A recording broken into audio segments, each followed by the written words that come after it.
বন্ধুরা, আজকে তোমাদেরকে নিয়ে এসেছি হৈমপালা বালিকা উচ্চ বিদ্যালয় সিরাজগঞ্জে। ইতিমধ্যে হয়তো জেনেছেন চ্যানেল স্পেলিং স্টার 2026 বাংলাদেশের চতুর্থ ও পঞ্চম শ্রেণীর শিক্ষার্থীদের বানান ভিত্তিক প্রতিযোগিতার এখানে আয়োজন করা হয়েছে। এটি যৌথভাবে আয়োজন করেছে চ্যানেল আই ও শাহিন শিক্ষা পরিবার। বর্তমানে দেশব্যাপী এই প্রতিযোগিতার বাছাই ও অডিশন পর্ব চলছে। আমরা জাগিয়ে তুলি এই ভুবনে মানবতা, ভালোবাসা, বিবেক দিয়ে।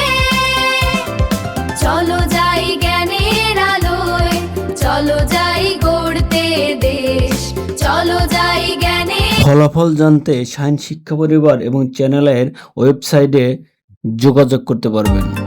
জলপারি হয়ে ভাসবো, চল পাহাড় চূড়ে পড়ি, মেঘের সাথে করবো